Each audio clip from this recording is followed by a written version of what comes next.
പ്രിയപ്പെട്ട കുട്ടികളെ, ഇന്ന് നമ്മൾ കൺസൈൻമെൻറ്റ് അക്കൗണ്ടിലെ ആ ഒരു പാർട്ടിലെ loss of goods on consignment എന്നൊരു ടോപ്പിക്കാണ് നമ്മളിന്ന് ഡിസ്കസ് ചെയ്യാനായിട്ട് പോകുന്നത്. So let's we start our topic. Loss of goods on consignment. Goods sent on consignment may be lost, damaged or destroyed either in transit or in the consignee's godown. The consignor will have to bear this loss, but not the consignee. Such loss may be normal loss and abnormal loss. അപ്പം ഈ consignment ട്രാൻസാക്ഷനിൽ consignment നടത്തുമ്പോൾ, അതായത് കൺസൈനിക്ക് goods എത്തിച്ചു കൊടുക്കുമ്പം damage ആവാൻ സാധ്യതയുണ്ട്, അത് destroy ആയി പോകാൻ സാധ്യതയുണ്ട്. അതായത് ആ കൊണ്ടുപോകുന്ന സമയത്തോ, കൊണ്ടുപോകുന്ന ഇൻ ട്രാൻസിറ്റ് എന്നാണ് പറയുക അതിന്, കൊണ്ടുപോകുന്ന സമയത്ത്, അല്ലെങ്കിൽ കൺസൈനിയുടെ ഗോഡൗണിൽ വെച്ചിട്ട്. അപ്പോൾ ഇങ്ങനെ ഉണ്ടാകുന്ന എന്താ പറയുക, ലോസ്, ആ നഷ്ടം നമ്മുടെ കൺസൈനർ തന്നെ വഹിക്കണം അല്ലെങ്കിൽ സഹിക്കണം എന്നുള്ളതാണ്. നോട്ട് ദ കൺസൈനി അല്ല അത് സഹിക്കുന്നത്. അങ്ങനെ ഇത്തരത്തിലുള്ള ലോസിനെ രണ്ടായിട്ടാണ് നമ്മൾ തരംതിരിക്കുന്നത്: normal loss and abnormal loss. ഇനി എന്താണ് normal loss? What is normal loss? When goods are lost or damaged due to unavoidable or inevitable causes such as evaporation, leakage, breakage, etcetera. It arises due to the inherent features of the good or goods. അപ്പോൾ damage ആവുക എങ്ങനെയാ? അത് avoid ചെയ്യാനേ പറ്റില്ല. Unavoidable ആയിട്ടുള്ള കാരണത്താൽ loss ഉണ്ടാകുന്ന ലോസിനെ, അതിനെയാണ് നോർമൽ ലോസ് എന്ന് പറയുന്നത്. എന്താ പറയുക, അതൊരിക്കലും നമുക്ക് ആ ലോസ് എന്താ പറയുക തടഞ്ഞു നിർത്താൻ അല്ലെങ്കിൽ അത് ഒഴിവാക്കാനായിട്ട് പറ്റില്ല എന്നുള്ളതാണ്. അൺഅവോയ്ഡബിൾ എന്നാണ് പറയുന്നത്, അല്ലെങ്കിൽ ഇന്നെവിറ്റബിൾ. ഇവാപ്പറേഷൻ സംഭവിക്കുക, ലീക്കേജ് സംഭവിക്കുക, ബ്രേക്കേജ് സംഭവിക്കുക, അങ്ങനെയൊക്കെയുള്ള സമയത്ത്. സിമ്പിളായിട്ടൊരു എക്സാമ്പിളാണ് നമ്മളെ ഈ ലോഡിങ്ങുകാരൊക്കെ അരിച്ചാക്കൊക്കെ എടുക്കുമ്പോൾ അവരുടെ ഹുക്ക് ഉപയോഗിച്ചിട്ടാണ് ഇങ്ങനെ ലോഡ് ചെയ്യുന്നത്. അപ്പോൾ ലോഡ് ചെയ്യുമ്പോൾ ആ ഹുക്ക് ഇങ്ങനെ കുത്തുമ്പോൾ അതിൽ നിന്ന് കുറേ അരി ഇങ്ങനെ പോകാനുള്ള സാധ്യതയുണ്ട്. അപ്പം ഓട്ടോമാറ്റിക്കലി അവിടെ നോക്കിക്കേ, ആ ലോഡ് ചെയ്യുന്ന സമയത്ത് കുറേ അരി നഷ്ടപ്പെടും. അങ്ങനെയുള്ള ലോസാണ് നമ്മൾ എന്തെന്ന് പറയുക, ഈ നോർമൽ ലോസ് എന്ന് പറയുന്നത്. ഇതുണ്ടാവുന്ന inherent feature of the goods, ആ എന്താ പറയുക, ആ പ്രൊഡക്റ്റിൻ്റെ ഇൻഹെറൻ്റ് ആയിട്ടുള്ള, അതിൻ്റെ ഭാഗമായിട്ടുള്ള ഒരു സംഭവമാണ്. അതുകൊണ്ടാണ് ഇതിനെ നോർമൽ ലോസ് എന്ന് പറയുന്നത്. Then whereas in the case of abnormal loss, loss due to abnormal or avoidable causes like fire, theft, accident, etcetera is called abnormal loss. അതായത് ഒരു പരിധിവരെ ഒഴിവാക്കാൻ പറ്റുന്ന നഷ്ടങ്ങളെയാണ് നമ്മൾ അബ്നോർമൽ ലോസ് എന്ന് പറയുന്നത്. അത് ഒഴിവാക്കാൻ വരുന്നു. ഇപ്പോൾ ഫോർ എക്സാമ്പിൾ, തീ കത്തിപ്പടരാൻ സാധ്യതയുണ്ട്, അപ്പോൾ അവിടെ കൊണ്ട് വെക്കേണ്ട ആവശ്യമില്ലല്ലോ. ദെൻ കള്ളന്മാരെ എടുത്തുകൊണ്ട് പോകുന്നു നമുക്കറിയാം, അതുകൊണ്ട് നമ്മൾ ഗോഡൗൺ പൂട്ടിയിട്ടില്ല. ഗോഡൗൺ കറക്റ്റായിട്ട് പൂട്ടണമായിരുന്നു, അല്ലെങ്കിൽ ലോക്കറിൽ വെക്കണമായിരുന്നു. ഇനി ആക്സിഡൻറ്റ് ഉണ്ടാവുക, ആക്സിഡൻറ്റ് ഒഴിവാക്കാമായിരുന്നു, കാരണം ആ അത്രയും സ്പീഡിൽ ഓടണ്ട എന്നൊക്കെ നമ്മൾ പറയാറില്ലേ. അങ്ങനെയുള്ള നഷ്ടങ്ങളെയാണ് അബ്നോർമൽ ലോസ് എന്ന് പറയുന്നത്. It is also called accidental loss എന്നും കൂടി ഇതിനെ പറയാൻ പറ്റും. Abnormal loss is avoidable to a large extent. ഒരു വലിയ പരിധി വരെ ഈ അബ്നോർമൽ ലോസ് നമുക്ക് ഒഴിവാക്കാനായിട്ട് പറ്റും എന്നുള്ളതാണ്. അപ്പോൾ രണ്ട് തരത്തിലാണ് ലോസ് ഉള്ളത്: normal loss due to wear and tear or use എന്നൊക്കെ പറയാം. അതിനാണ് നോർമൽ എന്ന് പറയുന്നത്. അബ്നോർമൽ എന്ന് പറഞ്ഞാൽ avoidable condition like fire, theft അങ്ങനെയൊക്കെ ഉണ്ടാകുമ്പോൾ സംഭവിക്കുന്ന നഷ്ടത്തെയാണ് അബ്നോർമൽ ലോസ് എന്ന് നമ്മൾ പറയുന്നത്. Now let us see the accounting treatment of normal loss. Accounting treatment. Normal loss forms a part of cost. This is why normal loss is adjusted with the unsold stock. It is adjusted in the valuation of stock. അപ്പോൾ normal loss എന്ന് പറയുന്നത് നമ്മുടെ എന്താ പറയുക പ്രൊഡക്റ്റിൻ്റെ ഒരു part തന്നെയാണ്. അതുകൊണ്ട് തന്നെ ഇത് അൺസോൾഡ് സ്റ്റോക്കിൻ്റെ കൂടെ അഡ്ജസ്റ്റ് ചെയ്യുക എന്നുള്ളതാണ്. ആ അഡ്ജസ്റ്റ് ചെയ്തതിന് ശേഷമാണ് നമ്മൾ ക്ലോസിംഗ് സ്റ്റോക്ക് വാല്യൂ ചെയ്യുന്നത്. Where there is normal loss on consignment, the stock will be valued by applying the below formula. ഈ താഴെ കൊടുത്തിരിക്കുന്ന ആ ഫോർമുല അനുസരിച്ചിട്ടാണ് നമ്മൾ എന്താ പറയുക നോർമൽ ലോസ് ഉണ്ടായിക്കഴിഞ്ഞാൽ സ്റ്റോക്ക് വാല്യൂ ചെയ്യുന്നത്. സ്റ്റോക്ക് വാല്യൂ എങ്ങനെയാണ്?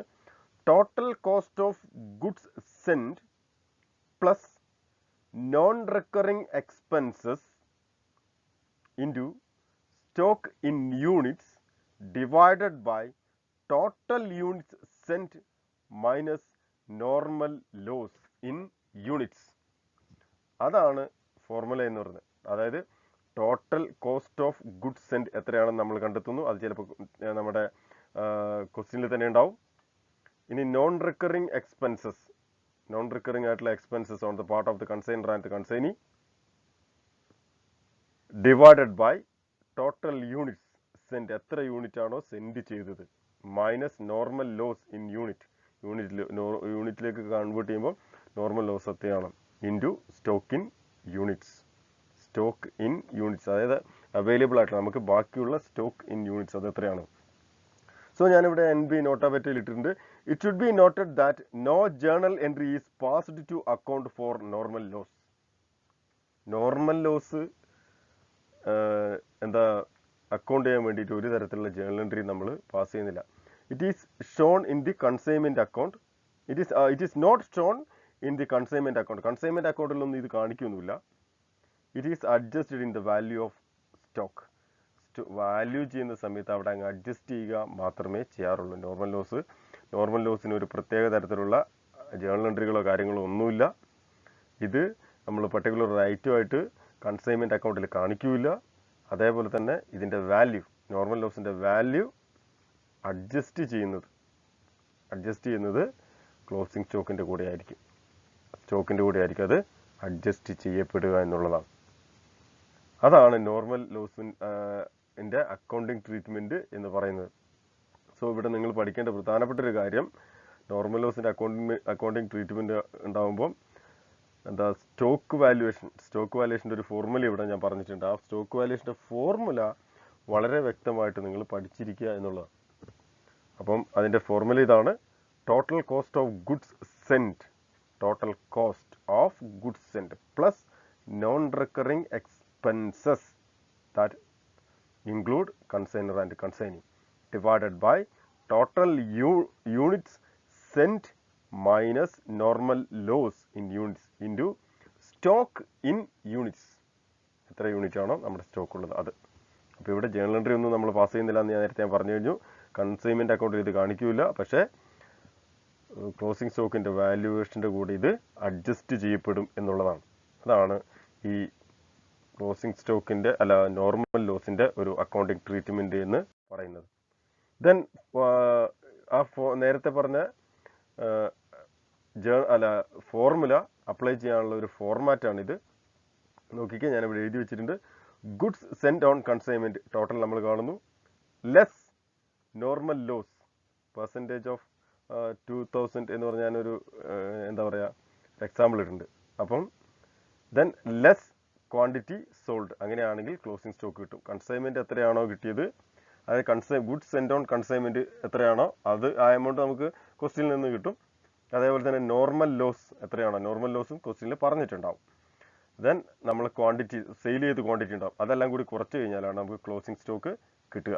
Then value of closing stock നേരത്തെ പറഞ്ഞ പോലെ തന്നെ total cost of goods send plus non recurring expenses of consignor and consignee. Basically കൺസൈനറുടെ എക്സ്പെൻസ് എടുത്താൽ മതി, അത് കുഴപ്പമില്ല. Then divided by total goods send minus normal loss in unit into stock in units. Stock എന്ന് പറയുമ്പോൾ വിറ്റ് loss ഇതെല്ലാം കഴിഞ്ഞ് ബാക്കിയുള്ള ഐറ്റമാണ് സ്റ്റോക്ക് അവസാനം നമ്മുടെ കയ്യിലുള്ളത്. ഇറ്റ് ഈസ് ഞണ്ണത്തരത്താണ് ക്ലോസിംഗ് സ്റ്റോക്ക്. അപ്പോൾ അതിൻ്റെ ഇതും കൂടി കഴിഞ്ഞാൽ ഇങ്ങനെയാണ്. ഈ ഒരു ഫോർമാറ്റിൽ വേണമെങ്കിൽ നിങ്ങൾക്ക് ചെയ്ത് കഴിഞ്ഞാൽ വളരെ പെട്ടെന്ന് തന്നെ അതിൻ്റെ ആൻസർ ലഭ്യമാകും എന്നുള്ളതാണ്. Then now let us see a question.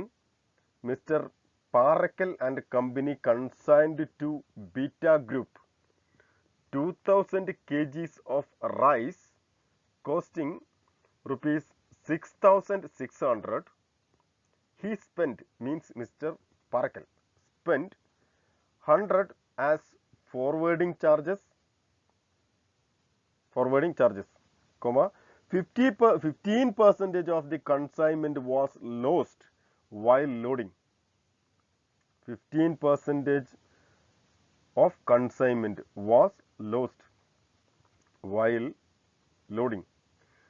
Beta groups, അപ്പോൾ അത് ബീറ്റ ഗ്രൂപ്പിനാണ് കൊടുത്തതെന്ന് നേരത്തെ നമ്മൾ പറഞ്ഞിരുന്നു.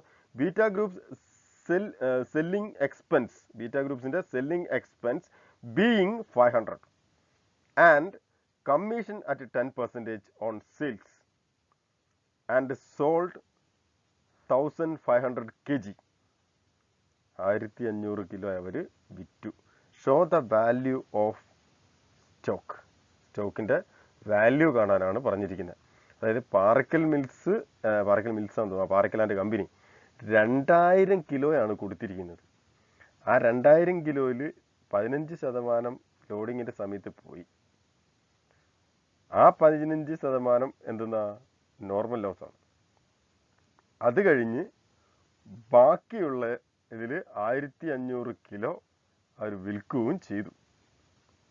അങ്ങനെയാണെങ്കിൽ show the value of stock, സ്റ്റോക്കിൻ്റെ വാല്യൂ കണ്ടുപിടിക്കാനാണ് പറഞ്ഞിരിക്കുന്നത്. സോ ഈ ക്ലാസ് കഴിഞ്ഞതിൻ്റെ ശേഷം നിങ്ങൾ ഈ ക്വസ്റ്റ്യൻ നോക്കുക. ക്വസ്റ്റ്യൻ നോക്കിയിട്ട് പ്രോബ്ലം വർക്കൗട്ട് ചെയ്യാൻ വേണ്ടിയിട്ട് ശ്രമം നടത്തുക.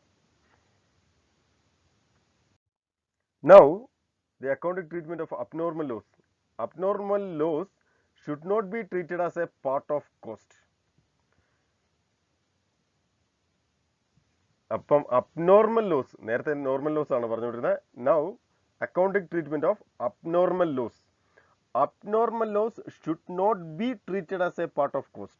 നേരത്തെ നോർമൽ ലോസ് നമ്മൾ കോസ്റ്റിനെ ഒരു പാർട്ടായിട്ട് ട്രീറ്റ് ചെയ്തിരുന്നു. പക്ഷെ അബ്നോർമൽ ലോസ് ഒരു കാരണവശാലും കോസ്റ്റിൻ്റെ പാർട്ടല്ല, ഇങ്ങനെ ട്രീറ്റ് ചെയ്യാനേ പാടില്ല. It is valued separately in the same manor as closing stock is valued. ഇത് പ്രത്യേകമായിട്ട് വാല്യൂ ചെയ്യണം. ക്ലോസിംഗ് സ്റ്റോക്ക് എങ്ങനെയാണോ വാല്യൂ ചെയ്യുന്നത് അതേപോലെ തന്നെ. It should be charged to consignment, കൺസൈൻമെന്റിലേക്ക് ഇത് ചാർജ് ചെയ്യും എന്നുള്ളതാണ്. Hence the value of abnormal is credited to consignment account and is transferred to profit and loss account of debit side. Profit and loss അക്കൗണ്ടിൻ്റെ debit സൈഡിലേക്ക് ഇത് transfer ചെയ്യുന്നുള്ള, because എക്സ് എൽ ലോസ് ആണെങ്കിൽ അത് ലോസ് ആണ്, അതുകൊണ്ട് തന്നെ ട്രാൻസ്ഫർ ചെയ്യും. അപ്പം അബ്നോർമൽ ലോസ് കോസ്റ്റിൻ്റെ ഒരു പാർട്ടല്ല, സെപ്പറേറ്റ് ആയിട്ട് അത് വാല്യൂ ചെയ്യണം, അത് കൺസൈൻമെന്റിൽ ചാർജ് ചെയ്യണം, then hence the value of abnormal loss is credited to consignment and transferred to profit and loss account. Profit and loss account അത് ചാർജ് ടു കൺസൈൻമെന്റ് എന്ന് പറഞ്ഞാൽ കൺസൈൻമെന്റിലേക്ക് ചാർജ് ചെയ്യാം. ദെൻ അത് പ്രോഫിറ്റ് ആൻഡ് ലോസ് അക്കൗണ്ടിലേക്ക് ട്രാൻസ്ഫറും ചെയ്യണം. Then formula for valuing abnormal loss. Abnormal loss value ചെയ്യാനുള്ള ഫോർമുലയാണ് total cost of goods sent plus non recurring expenses divided by total units of goods sent into abnormal loss in units. Once again, total cost of goods sent plus non-recurring expenses divided by total units of goods sent into abnormal loss in units. ഇതാണ് abnormal loss കണ്ട് value ചെയ്യാനുള്ള formula എന്ന് പറയുന്നത്. So alternative method for valuing abnormal loss ഇവിടെ ഞാൻ നിങ്ങളുടെ മുമ്പിൽ ഉണ്ട്, നോക്കിക്കോളാം. Cost of abnormal, that is units into cost per unit. Unit എത്രയാണോ അത് into cost per unit. Then proportionate non recurring expenses paid by the consignor and the consignee. ഈ abnormal ലോസുമായിട്ട് ബന്ധപ്പെട്ടുള്ള proportional non recurring expenses paid by the consignor and the consignee, അതും കൂടി കൂട്ടിക്കഴിഞ്ഞാൽ എന്തായി? Value of abnormal loss of goods ആയി. വളരെ സിമ്പിളാണ്, വലിയ ബുദ്ധിമുട്ടൊന്നുമില്ല. നേരത്തെ നമ്മൾ ക്ലോസിംഗ് സ്റ്റോക്ക് വാല്യൂ ചെയ്ത അതേ മെത്തേഡ് തന്നെയാണ് ഇതും. Now let us see a question. Thana Private Limited consigned 200 packets of food grains rupees 1000 each to Kolkata Limited. Thana Private Limited paid rupees 2000 towards insurance and freight. 20 packs were destroyed in transit.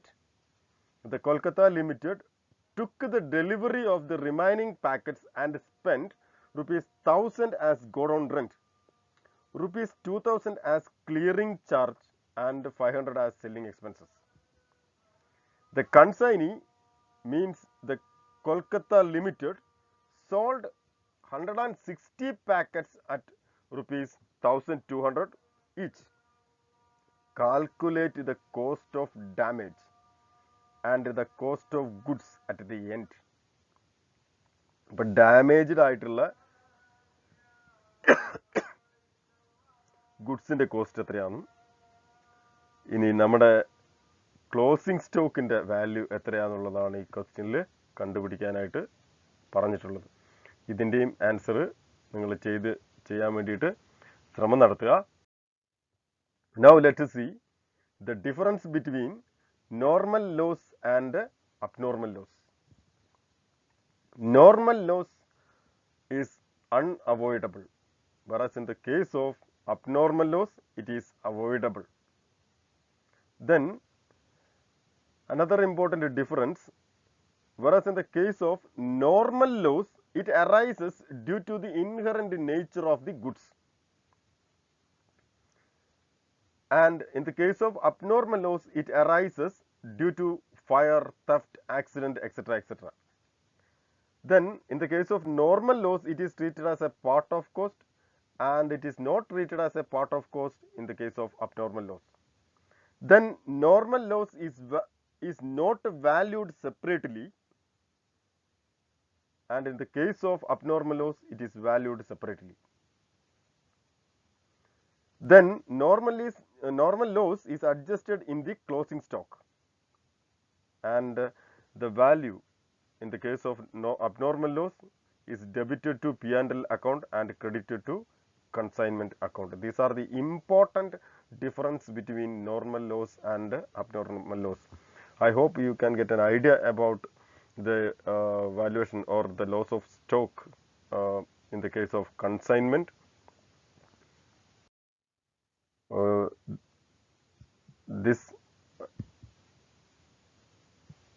So here we are going to wind up our class. Tomorrow we are to discuss another important module. Dear students, stay home, stay safe. Thank you.